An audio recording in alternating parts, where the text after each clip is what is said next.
But we know it's been a while. But I have a good one. So I want to start off to say thank you for all the support that you guys give me on my videos.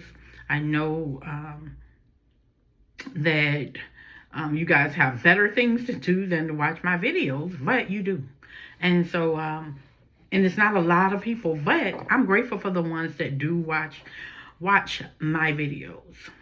So this video today, I'm going to get right to it. It's about me finding some information that I did not know per se about possible cousins or family relationships. Let me say that. So, as you know, I research a lot, almost every day, right? And I came across the wonderful or not Mahockney Plantation. So I am researching the Essex County area, St. Parish and area of Essex County, Virginia. And I am looking for a specific person named Edmund Clark. He was, I'm going to tell you a little story about him. He was put up for adoption, and during that time in the 1700s, they would take the kids to the local church. And so Edmund was taken to the local church at about 2 years old. And he was I found a court order, and it's actually in a book, and I'll show you guys the book. This is our Clark lineage. Hope you can see that.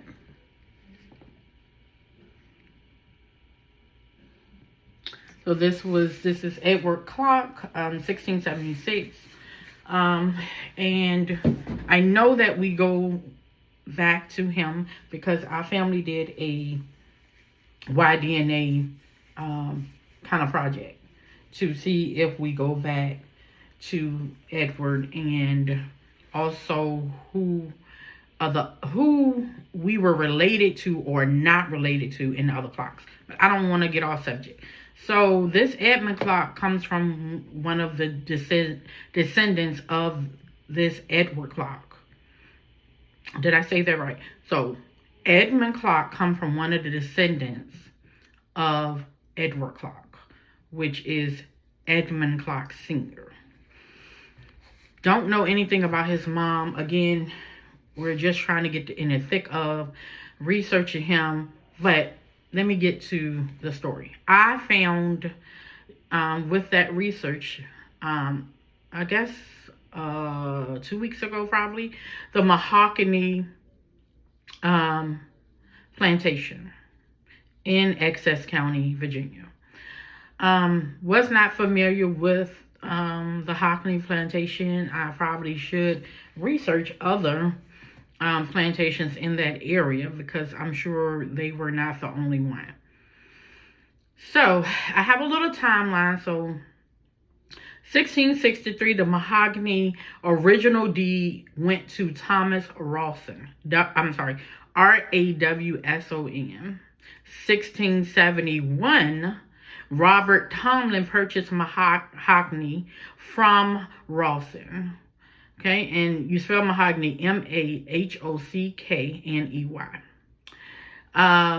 And then, so Rawson gives it its name, likely after nearby Mahock Indian tribe. So it was a Mahock Indian tribe that was nearby that they believed that Thomas Rawson, named the Mahockney Plantation after the Mahock Indian tribe. And if I'm not saying it right, you guys correct me in the comments.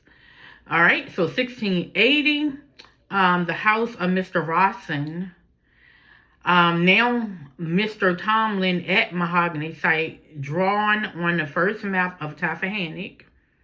Tomlin's daughter Martha inherits the plantation in 1698. So again, Martha inherits the plantation in 1698 from Tomlin. Okay? All right, so after that, in 1726, Martha Tomlin, she was a widow. William Winston sells Mahockney to Dr. Mark Bannerman, an exile rebel Scot and published poet who um, Scottishizes the name to Mahockney. So first it was Mahockney from the Mohawk Indian tribe, and then he made it more Scottish to Mahockney. Okay. And I'm not going to read all of this, but after Banner's death, his widow Catherine marries Edmund Begg. Give me 1 minute, y'all. Edmund Begg. His account books, now in William and Mary College Library, list the finances of life at the Mahockney Plantation. Okay, so it went to Edmund Begg, Bagge, and the documents are in William and Mary College, which is in Williamsburg, Virginia.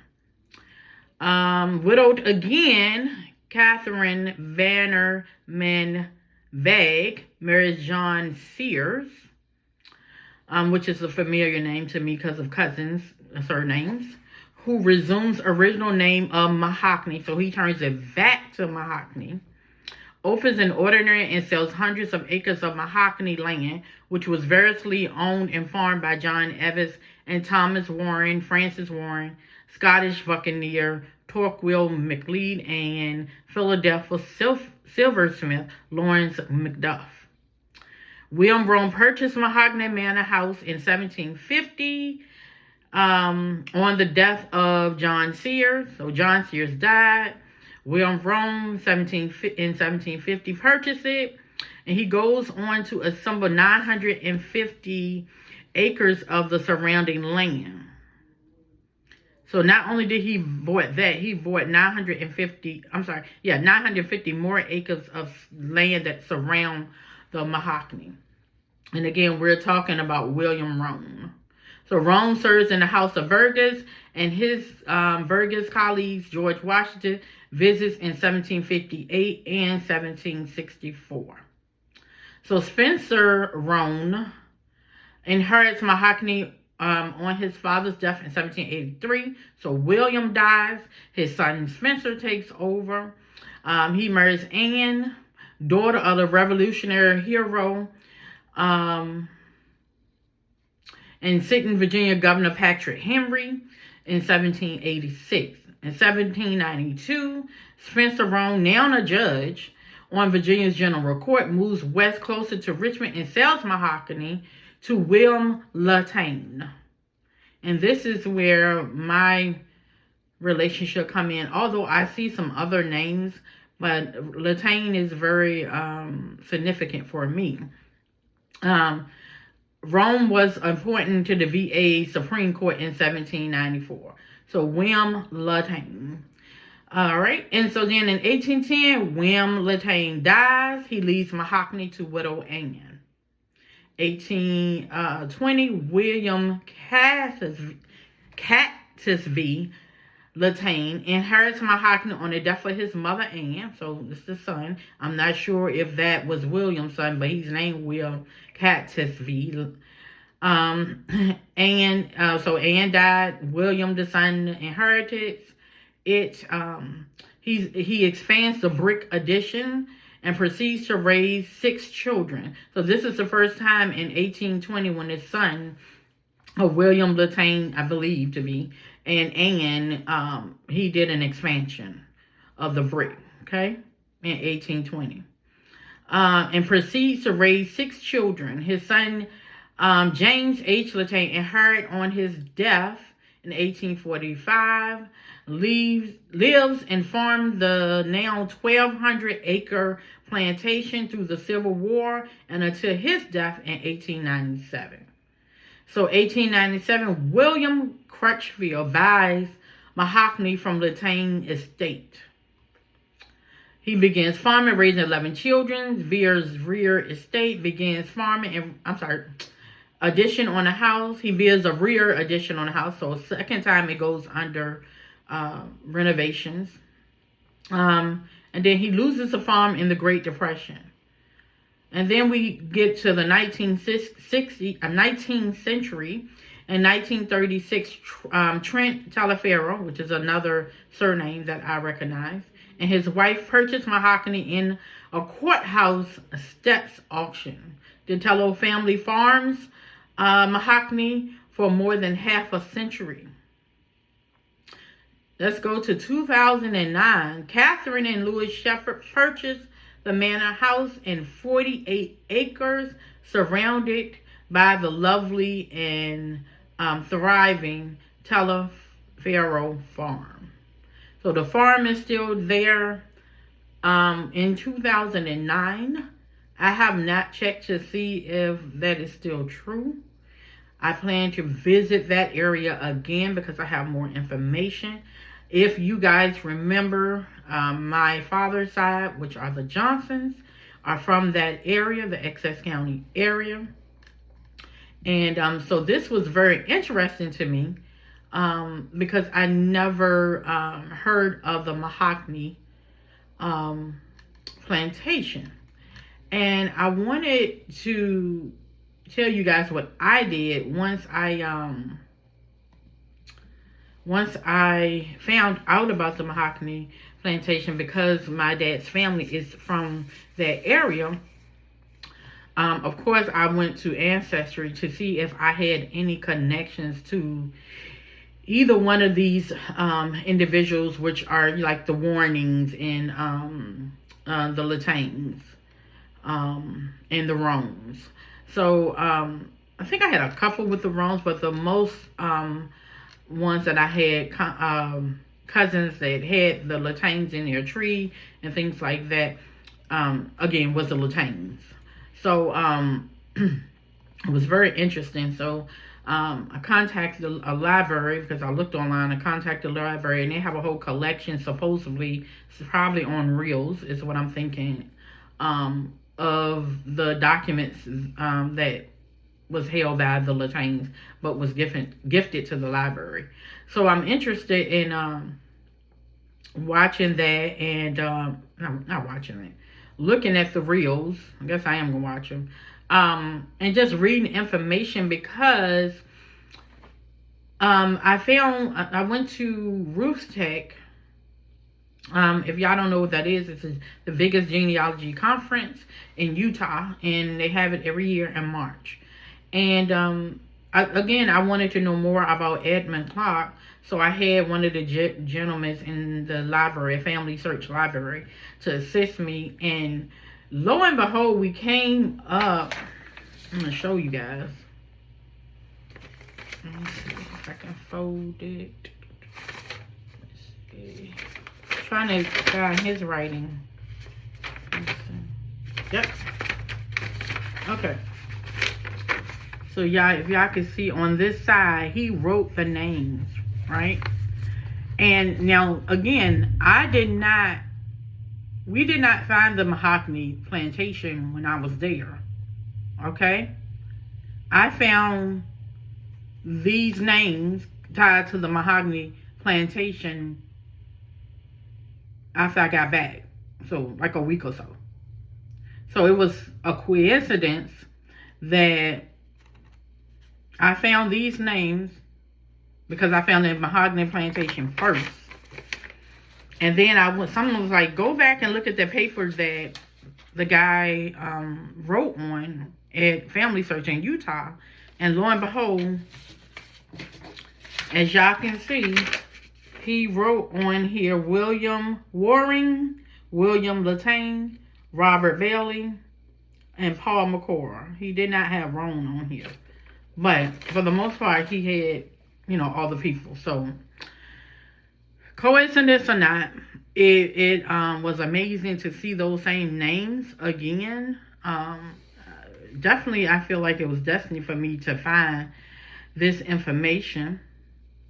And I'm trying to, give me 1 minute, because it was a great write up.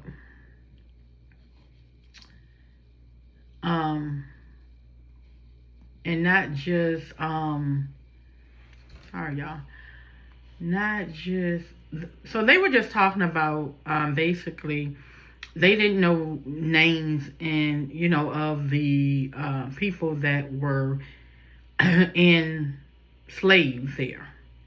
And of course I wanted to find the people that were saved there. So it's basically, it's going to be a thing whereas if you have ancestry and you look up these names and you see some connections with these names, my thing is, why do I have connections with the Latins? In the sense of, I mean, I shouldn't say why. Well, my initial thought was why. Like, okay, was my family enslaved at the Mahockney Plantation? Could have been. But needless to say, and I don't want to put names up or anything of my cousins, but I have several cousins that have the Latin people in their tree, and most of them are coming from this specific family, and it looks like some of them are the Baylors. And as we saw on that paper, he had the Baylors. So it was just amazing to see and to kind of figure out some more things that my family probably was, or more people that my family probably was enslaved by. At this point, because I have identified now 3 enslavers, so I don't know. I have to really go back and dissect my DNA all over again. I do the dot system. So I think it's time for me. Normally once a year I take away all the dots. And I say, ooh, scary, right? It is. But I'm kind of well versed with my family, so I know who's who. But I don't want to be too comfortable because I feel like I'm going to miss something and mislabel someone. My problem now, guys, is trying to dissect that mother and father line, right?